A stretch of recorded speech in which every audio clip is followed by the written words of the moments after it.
नमस्कार शेतकरी मित्रांनो. तर आपलं आज डामकाठी पूर्ण होणार आहे. तर आज तुम्हाला प्रश्न भरपूर पडले असतील, तर तसेच प्रश्न सर्वांना पडलेत. तर मित्रांनो, आता एकरी ही तार किती लागते?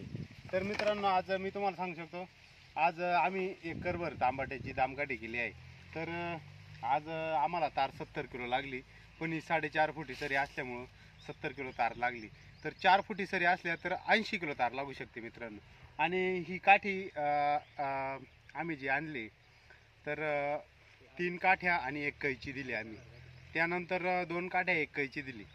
तर आम्हाला ह्या काठ्या आज 2200 काठ्या लागल्या आहेत एकरी. तर काही काहींना जर का 4 फुटी सरी असेल तर तुम्हाला अजून 200-300 काठ्या जास्त लागू शकतात मित्रांनो. तर तुम्हाला एकरी 2500 काठ्या लागू शकतात 4 फुटी सरीला. तर आमची 4.5 फुटी असल्यामुळे 2200 काठ्यांमध्ये आम्ही ते पूर्ण केलेलं आहे वावर. आणि मित्रांनो, बघू शकता वावर, 2 काठ्यामधलं अंतर 5 फूट घेतलंय आपण. तरी लमसम हे वावरभर अंतर झालेलं आहे मित्रांनो, तुम्ही बघू शकता. तर दोन्ही काठ्यांमधलं अंतर घेतलं आणि अशा पद्धतीने आम्ही आज डामकाठी पूर्ण झाली. तर असेच नवनवीन व्हिडिओ बघण्यासाठी तुम्ही अभि फार्मर या यूट्यूब चॅनलला सबस्क्राईब करा, लाईक करा, शेअर करा. तोपर्यंत धन्यवाद मित्रांनो. जय जवान, जय किसान.